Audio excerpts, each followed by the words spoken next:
Nah di Jakarta itu tidak ada hubungan budaya, tidak ada pendekatan budaya, sama sekali tidak ada. Semua pendekatan kepentingan. Jadi ngelumpuk nek bareng-bareng harus nyolong, ya, dipimpin oleh Kiai Haji Setia Novanto. Saya ya, hubungannya hubungan bareng-bareng pengen nyolong. Ono mana bareng-bareng pengen menang pemilu, ya. Sing kae dadi musuhe, ya. Itu hubungan yang sempit dan tidak kondusif. Maka kita ciptakan, boleh pada keperluan tertentu kita bikin pilkada, enggak apa-apa. Keperluan yang lain kita dol tinuku rapopo, tidak salah ya. Tetapi tetap harus diperluas hubungannya. Ada ketidakadilan global, ada ketidakadilan nasional dalam penataan ekonomi. Mbuh soal tambang, mbuh soal listrik, mbuh soal bensin, mbuh soal apa. Orang yang tidak lega hatinya karena merasa disikapi tidak adil akan keluar aslinya.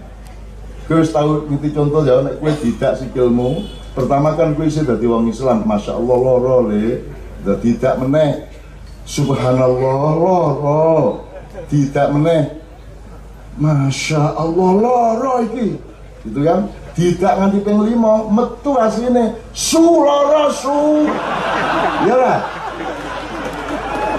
Jadi nek orang mendapat ketidakadilan, orang tidak dilegain hatinya, akan keluar aslinya. Jadi jangan marah sama orang Allahu Akbar di Jakarta. Didelok se apa sebabnya kayak Allahu Akbar. Itu bukan menonjolkan Islam, itu mengungkapkan sakit hatinya. Nyun sewu ya. Saya kasih tahu satu hal aja, tapi saya tidak sedang mengkritik siapa-siapa.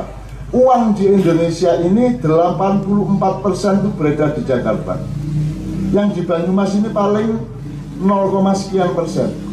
Di Jakarta toh 84% duit ini mubeng ning kono tok.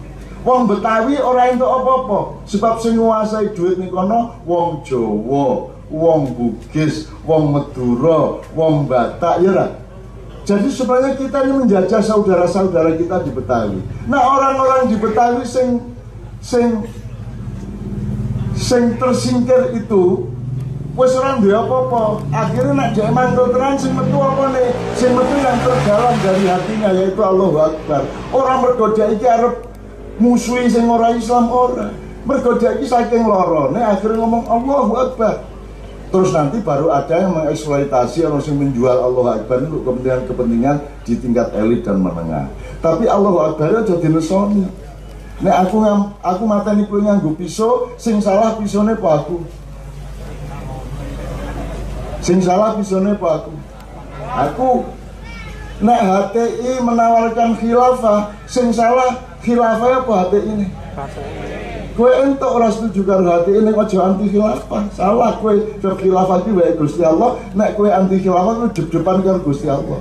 Nek kowe wani dep-depan karo Gusti Allah, iya nek sing diutus Gusti Allah malaikat Jibril, nek Israel piye? Jelas ya? Jadi kita jangan menyalahkan orang wong merkosa itu kayak Abu Nawas. Abu Nawas dihukum, terus Pak Hakim berkata kamu dihukum karena kamu membawa pisau kemana-mana, dikhawatirkan membunuh orang. Terus Abu Nawas mengatakan, oke, saya masuk penjara tapi harus 1 sel sama Pak Hakim. Loh kok sama Pak Hakim? Kata Hakim, lah ya, saya kemana-mana bawa pisau dikhawatirkan membunuh orang. Pak Hakim kemana-mana bawa alat kelamin, dikhawatirkan memperkosa orang. Wis. Nek meng dikhawatirkan njur dihukum kan mesake. Harus ada fakta material hukum yang membuat seseorang bisa dipersalahkan. Kenapa Setia Novanto kemarin masih bisa lolos? Karena fakta material hukumnya KPK belum kuat. Kemudian dia melakukan penyidikan lagi, sekarang merasa kuat, berani menangkapnya. Gitu kan? Akhirnya yang jadi korban adalah tiang. Konco-konco sekalian ya. Jadi ini saya kira berarti ono di luar kita ada subjek demit, siji, loro, setan, nomor 3 mak lampir. Mak lampir iki anyar iki mesti. Iki zaman Nabi Adam, Nabi Muhammad udah ono mak lampir iki setan produksi baru iki ya. Demit, setan, mak lampir, iblis. Nek iso rada ngerti sithik-sithik apa to bedane setan karo iblis karo demit, apa meneh liyane apa? Apa meneh karo mak lampir? Kalau bisa kita rada ngerti sidik-sidik ben ora salah paham, ben ora nesu-nesu. Saiki misalnya ana bocah kesurupan kan mesti terus sing dituduh jin. Akhirnya kiai ini teko macake ayat-ayat yang khusus untuk ngusir jin. Ada 16 macam di Al-Quran ya. Terus jinnya mesti dituduh wong elek, gitu, dituduh kafir. Jadi gue akhirnya bersikap sangat kejam kepada jin. Terus jinnya nesu, mulanya terus sering ada orang, kemarin di Jogja ada kesurupan sak sekolahan. Mergo jinnya kok elek-elek terus, jin itu podo karo kue, podo karo dewi, ono sing apik, ono sing elek, ono sing kafir, ono sing muslim, ada yang muti, ada yang kufur kepada Allah. Jadi kita jangan langsung nuduh bahwa jin itu jelek. Sama dengan jangan nuduh kalau orang Islam itu mesti teroris, gitu kan? Itu jadi kita harus hati-hati, kita memahami nek iblis ki piye to carane, nek setan piye. Ya orang njur kowe kudu ngerti tenanan, kok ndak kowe studi wawancara karo setan-setan karo iblis-iblis. Tapi pokoknya kudu ngerti ini ya, ngerti pari, ngerti gabah, ngerti beras, ngerti menir, ngerti sego, gitu ya, ngerti karak, meskipun sama atau bahannya.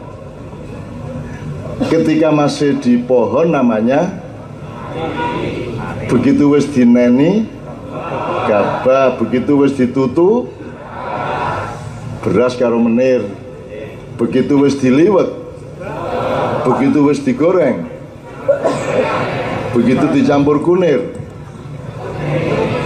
sego kuning. Nah, ada banyak macam-macam. Ojo kowe ngarani sego kuning adalah gabah, ojo isih gabah wis kok tuduh sego kebuli, kan gitu kan. Nah kita harus tahu semua itu sedikit-sedikit supaya kita tidak gampang congkrah, tidak gampang bertentangan, tidak gampang memusuhi satu sama lain. Ngerti nggih? Mulane iki jenenge sinau bareng. Jadi saya tidak akan memberi ajaran apa-apa, saya cuman ngejak bareng-bareng memahami kembali semua hal-hal dalam kehidupan ini supaya kita lebih rukun, lebih tentrem, lebih sumeleh atine, istiqomah dan mutmainlah, ngono ya. Kue bal-balan kue musuhan ya, ngegolke, itu tetap harus ada hubungan kemanusiaan. Sebenarnya sepak bola itu satu tim. Terserah misalnya PSIS ngelawan Persema atau ngelawan Arema, sebenarnya mereka satu tim, sama-sama menjunjung sportivitas, sama-sama mencintai olahraga, sama-sama mencintai kejujuran permainan, betul enggak? Mereka hanya bertentangan untuk soal gol, tapi selebihnya mereka adalah saudara, sahabat, sesama bangsa, sesama orang beriman dan seterusnya, betul enggak? Saya minta tolong, kita punya hubungan sempit apapun, tolong tetap diperluas dengan hubungan-hubungan yang sifatnya lebih mengikat secara baik, yaitu hubungan kemanusiaan. Malam ini, Bapak polisi memakai peci haji, itu kan satu fenomena yang luar biasa. Satu fenomena yang luar biasa. Polisi itu urusan kenegaraan, urusan birokrasi, urusan tata kelola, ya. Sementara haji itu urusan ketuhanan, urusan apa ilahiyah. Tapi dicablakkan, dijadikan satu, menjadi satu kesatuan, menjadi satu mu'alaf tadi, sesuatu yang disatukan tadi. Dan itu dibutuhkan latar belakang budaya yang terbuka seperti Banyumas ini. Belum tentu ini bisa dilakukan di Jogja, belum tentu ini bisa dilakukan di Jakarta, belum tentu. Jadi ini foto-fotonya saya kirim ke Mabes Polri untuk menunjukkan ini loh Pak, kepengen damai, kepengen apa kayak ini. Saya tadi moto sedikit tadi di polisi dolanan karo gendok-gendok ya kan ini ya. Dolanan itu saya foto langsung saya kirim dan insya Allah langsung sampai ke Pak Tito supaya Pak Tito juga ojo terlalu tegang kowe, ono kabudayan, ono bebrayan, ono hati nurani, ono kesegaran hidup. Hidup itu orang ono gunanya nek orang gembira. Sholat kudu gembira, dagang kudu gembira, berumah tangga kudu gembira, mulang kudu gembira, sing diulang kudu gembira. Kelemahannya sekolah-sekolah adalah anak-anak tidak diajak gembira, men diajak pinter. Betul nggak? Oh, sekolah kudu nyenengke, masjid kudu nyenengke, kantor polisi kudu nyenengke. Syukur di depan kantor polisi itu selalu ada makanan sak mejo. Amin. Ya. Sopo wae liwat dari nyawuk dijupuk. Apik banget lah kuwi. Zaman dulu setiap rumah ono kendi ning ngarepe pagere. Betul ya? Betul. Mana sekarang? Mana sekarang? Kudune saiki setiap rumah itu ada tempat untuk minum. Siapa aja lewat tinggal minum. Itu luar biasa tali persaudaraannya. Itu yang Allah menyebutnya, Rasulullah menyebutnya al-mutahabbina fillah. Al-mutahabbina fillah. Itu artinya orang yang saling menyayangi, orang yang bersaudara, orang yang saling membantu, yang saling mengamankan, meskipun mereka tidak punya hubungan darah, meskipun mereka tidak punya hubungan profesional, meskipun mereka berbeda profesi, meskipun mereka berbeda nasib, tapi menyatu di dalam cinta mereka kepada Allah Subhanahu wa Ta'ala. Dan malam hari ini saya mengalami yang paling lengkap dan paling sempurna dibanding acara-acara Kiai Kanjeng sebelumnya. Ini kita masih punya utang, cuma kan orang iket ya.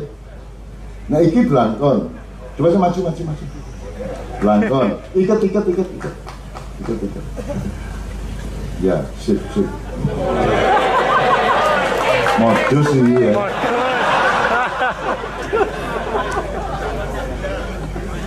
Manusia belangkon, budaya belangkon harus perlu memahami manusia iket, manusia dan budaya iket perlu memahami belangkon. Belangkon Jogja beda karo belangkon Solo, Ludruk beda meneh, Jombang beda meneh, Banyuwangi Using beda meneh. Kita saling, tapi saya kira di antara semua fenomena seperti belangkon dan iket ini pasti ada sesuatu yang tetap satu, yaitu yang sama. Misalnya nuraninya mesti sama, kemanusiaannya mesti sama, bebrayan kebudayaan mesti podo, meng bentuk luarnya agak beda-beda kan gitu. Neng tetap harus kita temukan persamaannya. Jadi sebenarnya Bapak sekalian, di Indonesia ini tidak ada masalah. Orang kerukunan terganggu antara agama jane ora ono, ndak ada. Sing ono ki wong sing memaksakan pendapat nang liyane.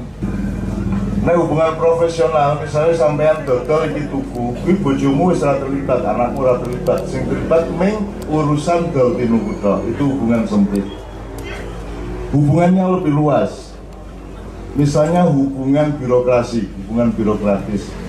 Hubungan antara bupati sama camat sama lurah, sama gubernur sama menteri sama presiden, hubungan birokratis, ya. Atau hubungan kenegaraan antara TNI dengan polisi, dengan angkat ya dengan sipil, dengan itu hubungan kenegaraan. Tapi kalau hubungan kenegaraan, istri juga tidak terlibat. Katakan istri bupati bukan pejabat, istri presiden bukan pejabat, gitu ya. Jadi dia masih sempit.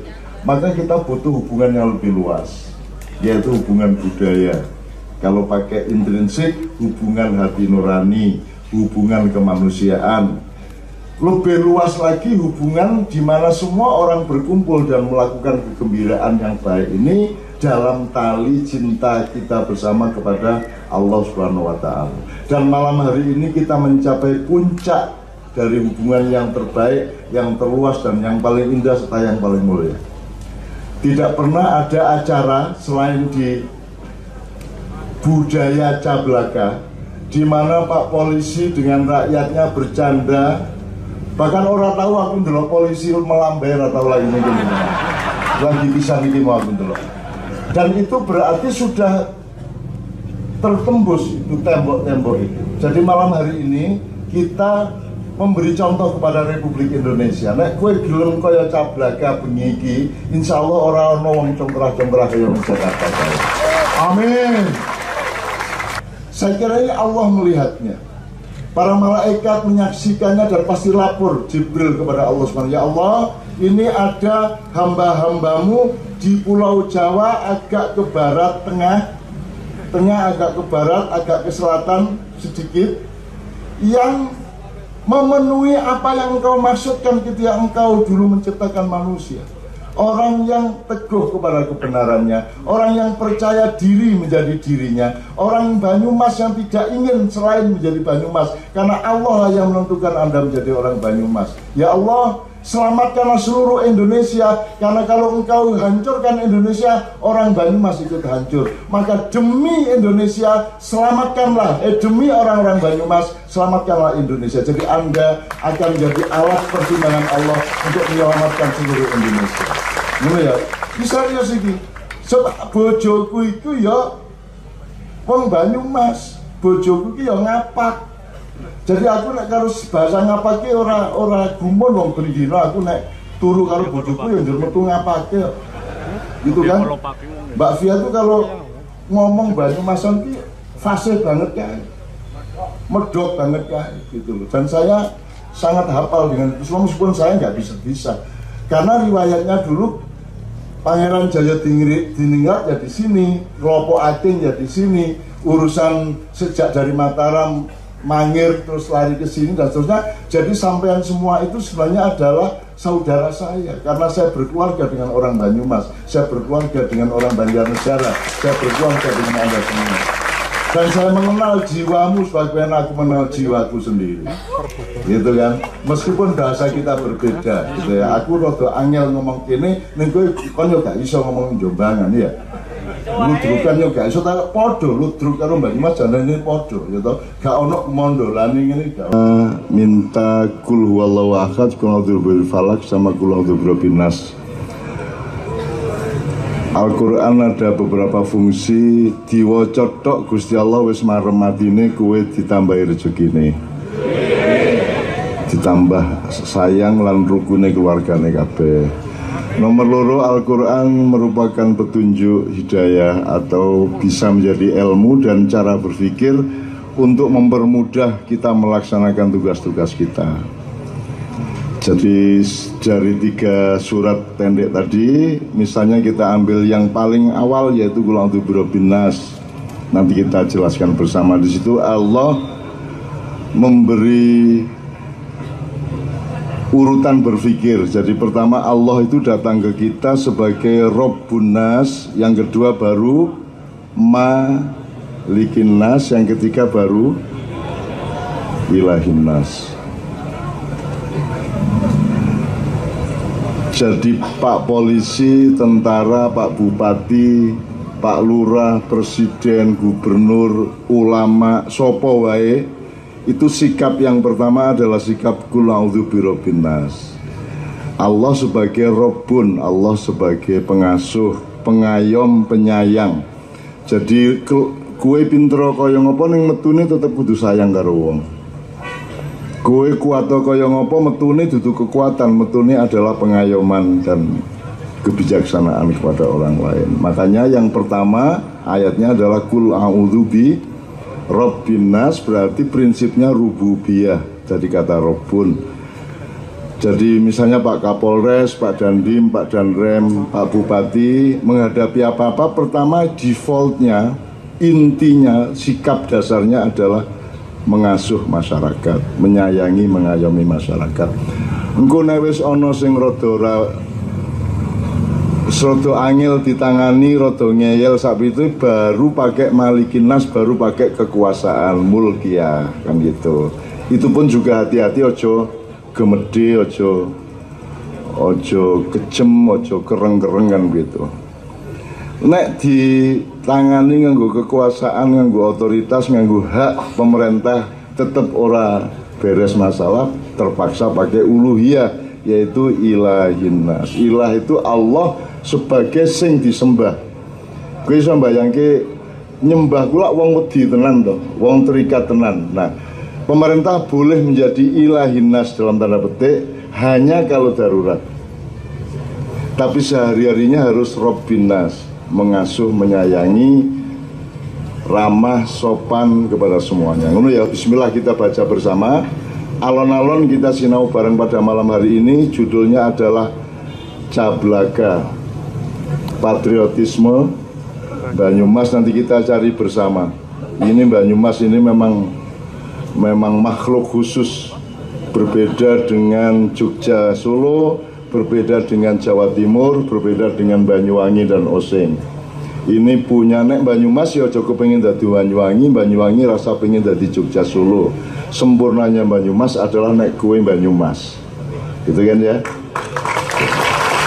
Nanti kita cari bareng-bareng. Tapi saiki bareng-bareng ayo membaca. Kan pertama urusan karo Gusti Allah. Endingnya sesuai ya karo Gusti Allah. Jadi ayo sowan Allah dulu, setelah itu sowan Kanjeng Nabi, setelah itu baru diskusi bareng. Sebelumnya saya mohon Pak Bupati bisa mendengarkan semua yang hadir pada malam hari ini. Oke, semua konsentrasi, batin, apa wae sing dibutuhke nang Gusti Allah. Golek penggawean, duwe utang urung iso bayar, kredit ra lunas-lunas gitu, rabi cawe wedok ra ono sing gelem. Muga-muga bengi iki entuk jodoh. Semua masalahnya diungkapkan kepada Allah di dalam hatimu, ora perlu diomongke apa-apa ning dibatin, karena Allah memahami, mendengar dan mengetahui semua yang engkau cablakakan maupun yang engkau sembunyikan, ya. Gitu. Oke, bismillah, semua konsentrasi. Bismillahirrahmanirrahim. Qul huwallahu ahad, Allahus samad, lam yalid wa lam yulad wa lam yakul lahu kufuwan ahad. Bismillahirrahmanirrahim. Qul a'udzu birabbil falaq min syarri ma khalaq wa min syarri ghasikin idza waqab wa min syarri naffatsati fil 'uqad wa min syarri hasidin idza hasad.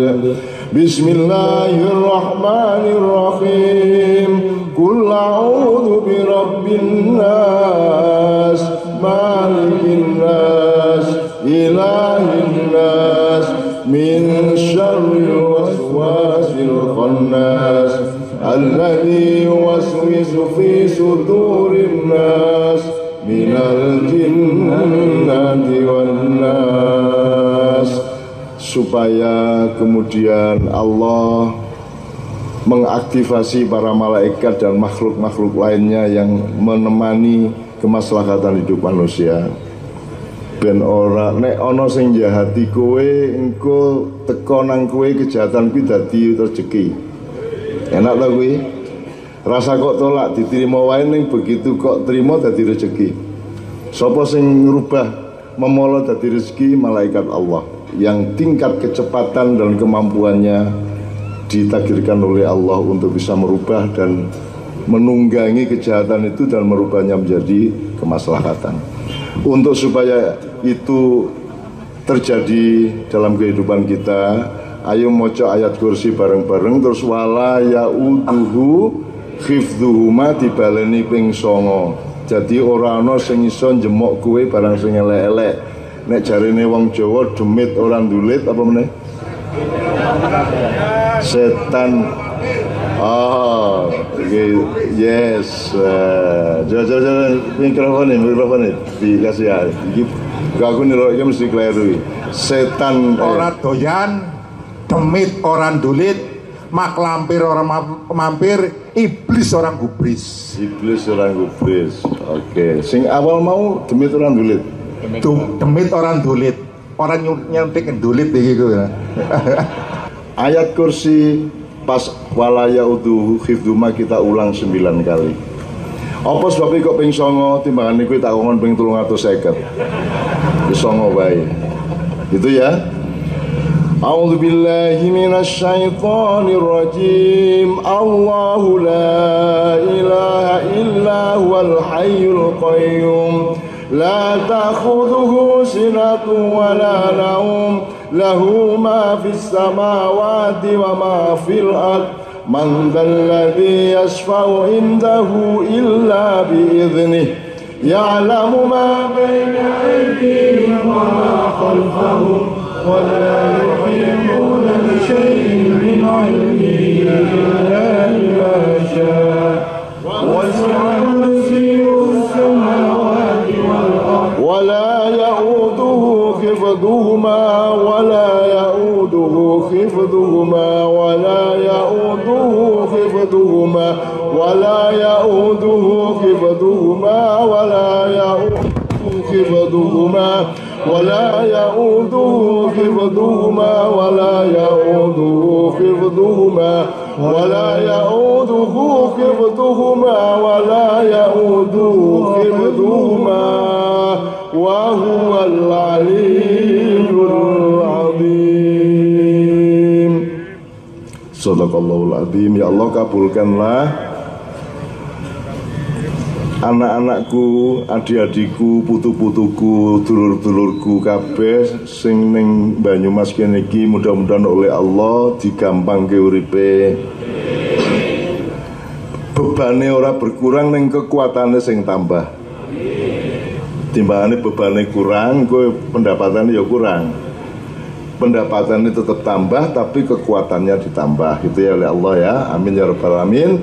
Pokoknya muga-muga Bali saka kene iki oleh Allah dikasih kejutan-kejutan dan keajaiban-keajaiban. Iso langsung tekan ngomah, iso sesuk-esuk, iso sore, iso sok mben. Muga-muga ora kesuwen. Amin ya rabbal alamin. Nah saiki kula nuwun marang Gusti Allah, sekarang kita bersama-sama kula nuwun kepada Rasulullah Sallallahu Alaihi Wasallam. Kita buka dengan satu selawat, kemudian kita membaca bersama hasbunallah wa ni'mal wakil, ni'mal maula wa ni'man nasir. Iki penting, ojo ming dilebokke ati ning dilebokke pikiran. Gusti Allah ki njamin uripmu, aja kuwatir. Angger kowe gelem tandang, gelem sregep gemi titi. Tidak mungkin Allah tidak bertanggung jawab. Banyak orang melakukan korupsi di Jakarta karena dipikirnya Allah itu tidak nanggung jawab. Jadi terus akhirnya golek duit-duit setengah mati, nanti wae wong dicolong. Akhirnya nabrak tiang listrik. Dan gitu. Ya. Oke. Kita sowan Kanjeng Nabi. Tur upama angel lagi, nanti Allah bisa kasih keajaiban. Terus itu ceritanya ketika Kanjeng Nabi ganjel wetenge nggo watu. Ganjel wetenge nganggo watu padahal bareng-bareng kerja bakti membikin parit Hondak itu. Terus konangan karo Sayyidina Abu Bakar, lho Kanjeng Nabi niku napa wonten weteng jenengan niku, aku iki urung mangan 3 dina, dadi tak ganjel ben ora krasa ngelit banget. Terus akhirnya kan krasa salah iki para kanca-kancane iki. Terus akhirnya sing jenenge Jabir, Mas Jabir krungu melayu bali nang omahe, takon nang bojone, "Dik, kowe duwe panganan apa?" "Waduh, sampun telas mun entek-entekan iki. Sing tersisa apa sing ana iso dipangan?" "Nggih namung wedhus kuru siji niki." "Ya wis belen wedhuse wis. Engko digawe kenduran bareng-bareng." Terus Jabir bojone mbeleh wedhus, masak wedhus, Jabir balik nang gone Kanjeng Nabi, matur Kanjeng Nabi niki, "Alhamdulillah bojo kula niku ndilalah pas mbeleh wedhus. Kula aturi mangke kersa sareng-sareng kenduranan wonten griya kula." Nah Kanjeng Nabi kan ngelih, saking senenge dhek langsung mencolot nang dhuwur watu terus ngomongke, "Bocah-bocah kabeh yo kenduran ning omahe Jabir." Akhirnya sing teko wong 1000 luwih. Padahal jatahe paling pol wong 20 wedhus siji. Gitu ya. Kan bingung iki Jabir karo bojone, lha semene kae iki terus piye carane ngek mangan wong wedhus siji. Terus Rasulullah sing wis ora apa-apa kene tak ature. Akhir Rasulullah mempergilirkan serombongan kloter 1, kloter 2, kloter 3. Ternyata jatah 20 orang itu bisa dimakan kenyang oleh 1000 orang lebih. Ada klausul seperti itu dalam kehidupan, jadi jangan pernah khawatir kepada kekuasaan Tuhan. Wis to, apa meneh jenengan wong Jawa, duit piro ae tetep cukup. Upama sedina 50.000 cukup. 30, 20, 10, 5, kan tetap akhirnya kan dicukup. Nadane berubah. 50, oh cukup. 20, cukup. 20, cukup. 20, nggih cukup. 15, insyaallah cukup insyaallah. 10, nggih Nggih. Cukup-cukup ya, gitu kan. Orang Jawa punya daya adaptasi yang luar biasa. Jadi jangan pernah tidak menjadi orang Jawa. Kalau memang Anda orang Jawa, nek kue Cino ojo dadi dawa. Ini ada Mas Yosef ini, Mas Yusuf ini ya. Ini seorang Muslim yang belum lama memeluk Islam. Kabeh gaenane Gusti Allah, ana sing jenenge pitik, ana jenenge bebek, ana jenenge banyak, ana menungso, ana Cina, ana Jawa, ana Madura gitu. Tidak berbeda, yang berbeda kelakuannya. Ya dadi nek ana wong salah aja didelok Cinane, aja didelok Jawane, didelok salahe apa. Lah ngoten nggih. Jadi di Indonesia sudah tidak ada anti Cina, anti macam-macam ora ono, anti mutok sing ono. Ngoten nggih. Bahkan Mas Yosef, orang Jawa itu begitu mulia hatinya sehingga mereka itu tidak tega kalau ada Cina kok melarat. Iya lah. Misalnya Cina kok beca, oh Cina kok beca, mesake kan gitu kan? Tuh. Jadi orang Jawa itu selalu merendahkan dirinya, nek omahe dhewe disebut gubuk, nggih. Monggo mampir ten gubuk kula gitu kan. Nek ana Cina kok dodol roti nggawa keranjang, Cina kok dodol roti ya. Maksudnya iki nek wong Jawa kere iki biasa ya kan. Nek Cina iki kudune sugih kan gitu. Itu cara berpikir kita sampai seperti itu saking sayange wong Jawa nang wong sak donya. Betul ndak? Gitu ya. Tapi tetap kudu objektif. Kowe melarat entuk sugih entuk, tapi persoalannya tidak pada melarat atau sugih. Persoalannya adalah pada piye lemu entuk duit, piye caramu golek duit kok iso sugih. Prosesnya kuwi halal apa haram, kuwi nyolong apa ora, ngerampok apa ora, kolusi apa ora, korupsi apa ora. Itu masalahnya. Bukan Cinanya, bukan Jawanya, bukan duitnya oke apa sedidik, tapi prosesnya halal apa tidak. Ngoten nggih? Oke, tadi bismillah tak dongake kabeh ning kene iki. Sumelae nang awakmu dhewe-dhewe. Kowe gelem apa gantian? Kowe tak dadeke iki gelem ora? Mboten ta? Padahal ganteng sing iki, Mas. Ganteng. Kowe misale ora pati ganteng diganti dadi bocah sing rada luwih ganteng gelem ora? Ora ta? Tetep kepengin dadi awakmu to. Nah, kowe tetep geleme dadi kowe tok mergo Allah nggawe kowe, orang gawe liyane, kan gitu. Maka Banyumas juga begitu. Nek wis kowe Banyumas, meskipun Jepang ketoke luwih moncer ning emoh tetep dadi Banyumas, ngoten lho. Nggih mboten? Ngono. Nek di Timor ada lagu apa piye? Baik tidak baik, tanah Timor lebih baik, kan ya? Jangan jaluk ladang. Sing condong.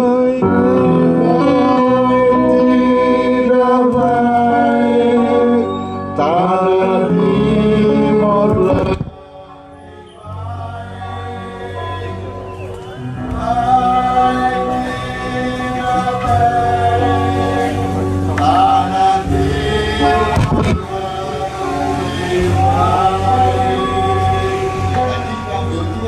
berpikir pokoknya elek apik timur tetep luwih apik, ngono wae ya.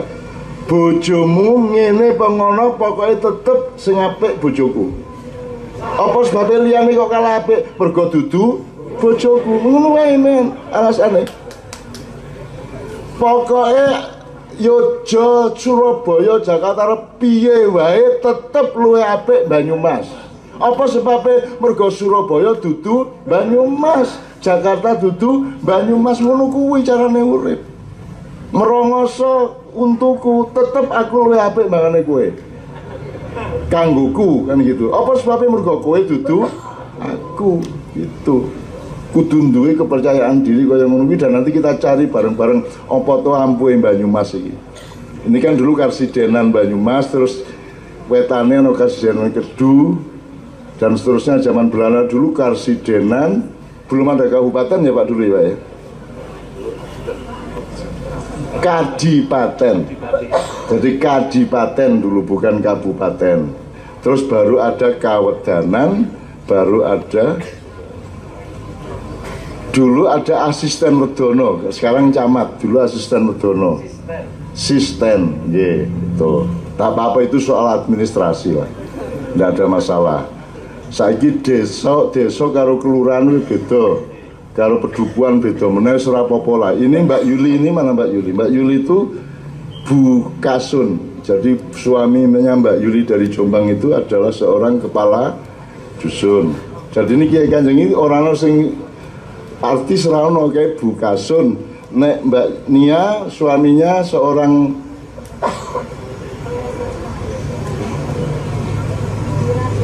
apa? Wira swasta. Mas Yoyok belakang itu yang bebas, yang rambutnya agak keriting, ganteng. Kuwi karyawan puskesmas Kecamatan Sedayu. Dia penyuluh kesehatan yang merokok. Iya Mas Yoyo. Karena kesehatan masyarakat urusannya bukan kesehatan rokok, urusannya adalah kesopanan merokok, gitu ya. Itu yang diurus oleh Mas Yoyo. Jadi sepanjang kamu tidak mengganggu orang lain, terserah kamu merokok apa tidak, itu urusannya Mas Yoyo. Terus ini jadi Kiai Kanjeng iki ora ana sing seniman, sing artis kaya Noah kaya Noah. Ora ana. Ki wong desa padha karo aku ya. Jadi kita semua orang biasa melayani ke sini, dan Kiai Kanjeng lebih dulu datang daripada Anda, dan nanti Anda sudah pulang Kiai Kanjeng masih ada di sini. Nek artis kan tekone keri baline gasik kan begitu. Nah iki dudu artis, dudu seniman, iki wong biasa melayani kemana saja. Kiai Kanjeng dari desa-desa sampai Gunung Slamet, sampai ono Makiyah Welut. Makiyah Welut artinya nggone lunyu banget kayak. Sampai ke Italia, sampai ke Jerman, Belanda, Finlandia, London, semuanya. Ke 26 negara besar di dunia. Dan kayak arep pentas neng Vatikano, arep neng kerajaan Inggris, karo neng desa Kluthuk Banyumas, mereka tidak sedikit pun berubah. Mereka tetap melayani 100% untuk siapa saja yang di hadapannya. Ini ya. Oke, aku saiki njaluk bareng-bareng sowan marang Kanjeng Nabi, ya Rasulullah, isfa'lana, isfa'lana, isfa'lana.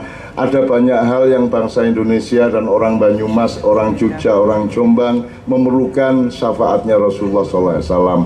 Ono sing awake dhewe iso ngatasi, ono sing ora iso. Sing ora iso ayo ditawakalke marang Gusti Allah dan dimohonkan syafaat dari Rasulullah SAW. Itu ya. Saiki pambuka, setelah itu baru kita perkenalan, dipimpin oleh Pak Bupati untuk berdialog dengan semuanya satu persatu nanti. Oke, bismillahirrahmanirrahim. Allahumma salli wa sallim ala sayyidina wa maulana wa syafi'ina wa habibina Muhammad. Dan ya Allah, jadikanlah Banyumas yang punya karakter, watak, dan kepribadian yang sangat khas ini, ya Allah, menjadi contoh dari Indonesia kecil untuk seluruh Nusantara, menjadi teladan, menjadi uswatun hasanah bagi saudara-saudaranya yang lain di luar Banyumas. Amin ya rabbal alamin.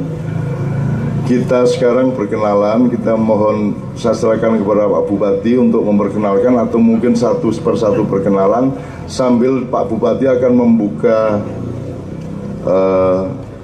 diskusi kita atau rembuk kita pada malam hari ini, sambil saya sama Kiai Kanjeng dari Jogja itu pengen ngerti ki jenenge kok Banyumas iki piye ceritane mbiyen. Karena saya itu curiga sama masa depan kita, Pak Bupati. Sesungguhnya 700 tahun yang lalu itu nenek moyang kita, para sesepuh bangsa kita itu sudah tahu bahwa akan ada penjajahan-penjajahan yang 4 level, sampai sekarang sudah level keempat yang akan masuk ke Indonesia, ya, yang tidak bisa kita atasi untuk sementara waktu. Ada penjajahan langsung yang sifatnya militer, ada penjajahan melalui alam pikiran di pendidikan, ada penjajahan melalui perubahan undang-undang yang disetir dari luar, dan ada penjajahan yang sekarang berlangsung yang merupakan kumpulan dari ketiga-tiganya tadi, yang ada yang disebut penjajahan asimetris, penjajahan Illuminati, ada penjajahan macam-macam. Pokoknya kita ini dijadikan bukan kita lagi. Kita disuruh bercita-cita tidak seperti cita-cita kita yang sebenarnya. Kita harus ikut ukuran dunia. Kita harus ikut bercita-cita seperti semua orang di dunia bercita-cita. Jadi kita sedang berada di dalam metode atau model imperialisme dan kolonialisme yang harus kita pelajari supaya kita tahu bahwa kita itu dijajah. Tetapi saya juga meyakini sebenarnya sudah terjadi perampokan terhadap harta benda kita sejak Portugis datang, yaitu pada akhir-akhir Mojopahit, awal-awal Demak. Kemudian luar biasa banyak dicuri barang-barang kita, dan bahan-bahan mengenai kekayaan kita ada di Leiden, ada di Amerika, ada di Kanada, ada di, bahkan di kantor pemerintahan Israel itu ada ruang khusus mengenai Jawa. Dan satu-satunya yang tidak akan pernah disentuh secara langsung oleh kekuasaan Israel dan Yahudi internasional sebenarnya adalah orang Jawa. Saya meyakini itu, karena mereka sangat mempelajari Jawa. Jawa ini paling tua aslinya. Jadi ora wani karo mbae dhewe.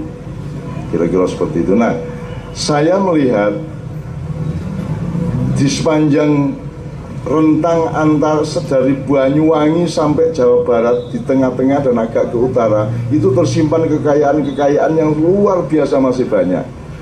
Termasuk Banyumas ini bukan sekedar Banyumas. Mungkin itu pertanda atau kode atau petunjuk bahwa sesungguhnya di bawah tanah Banyumas itu terdapat kekayaan-kekayaan yang orang modern belum mengetahuinya. Maka setelah Anda melihat sekarang kan misalnya bisnis energi, gas, segala macam, itu nanti akan berkembang menuju bisnis perekonomian baru yang mengandalkan, misalnya mengandalkan gunung berapi, geotermal. Jadi gunung-gunung berapi itu sudah dipesan, sudah dibooking untuk menjadi lahan bagi perusahaan-perusahaan yang akan datang, ya. Dan sebenarnya masih ada banyak kekayaan-kekayaan kita.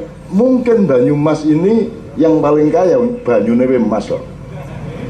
Itu mungkin pertanda. Nah, ini Pak Bupati mungkin sudah punya tim riset untuk tahu di bawah tanah kita itu sebenarnya terdapat kekayaan-kekayaan masa depan. Kekayaan itu tidak hanya yang Anda ketahui, yang Anda belum ketahui kan kekayaan tapi Anda belum tahu.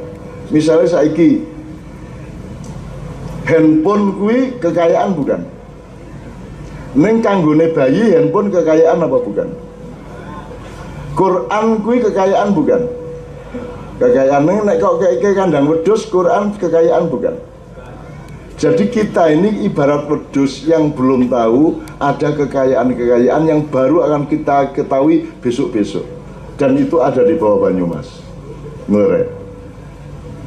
Nah, Rasulullah itu sudah tahu dari dulu di mana tempatnya emas, di mana tempatnya batu bara, di mana tempatnya tembaga. Rasulullah itu sudah ngelihat semuanya seluruh dunia, terutama Indonesia. Tapi Rasulullah tidak mau memberitahukan itu, bukan karena takut umatnya menjadi musyrik, tapi takut kuengku ndak doroyoan, padil-padilan, paten-patenan. Akhirnya kue isih udah ngurusi 2017, kue wis mikir 2019. Mergo kue kepingin ngincer kue mau kabeh. Kan gitu teman-teman sekalian. Nah, mudah-mudahan kalau Banyumas ini kaya Pak, ya kita tidak salah sikap terhadap kekayaan itu, karena kekayaan yang utama kita di depan Allah, di hadapan Allah besok-besok bukanlah harta bendamu, bukanlah kepandaianmu, tetapi akhlakmu dan kasih sayangmu kepada sesama manusia dan alam semesta. Kira-kira gitu ya Bu ya. Nah, Pak Bupati, saya monggokan untuk memulai ini dan memperkenalkan bapak-bapak yang lain. Boleh juga bapak kita mohon untuk satu persatu memulaikan diri, terserah beliau karena beliau yang bau rekso di Banyumas ini. Itu ya, nyun sewu Pak. Karena kita ini sudah kelapa, sok konsentrasi sabut, kadang konsentrasi batok, kadang konsentrasi kerambil, banyune dan seterusnya. Jadi acara kita ini acara yang harus luwes, switching. Jadi switching itu pindah-pindah konsentrasi supaya ada kelengkapan. Jadi saya mohon izin, peristiwa aransemen antara lagunya Mas Itut dengan Kiai Kanjeng tadi itu yang disebut cablaka.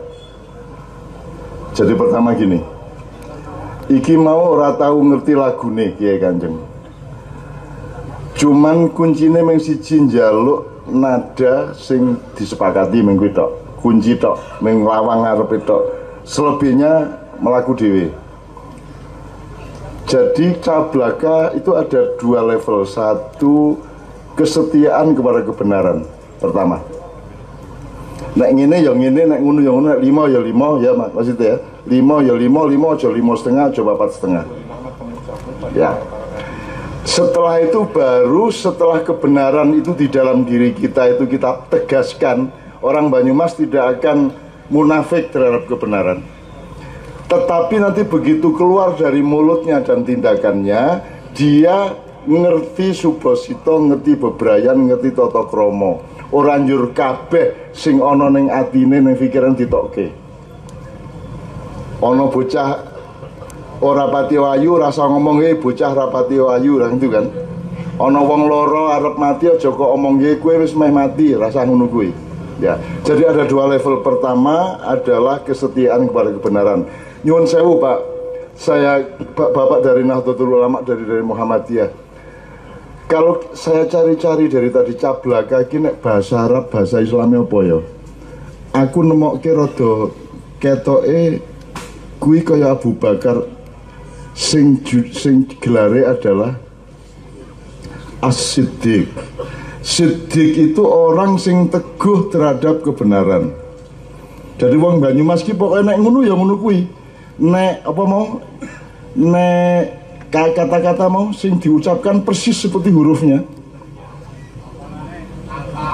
Nangka, nangka, ya. Nek coba nek bahasa Inggris, HEAR here. Terus HERE here juga. Ora cetha bahasa Inggris niku.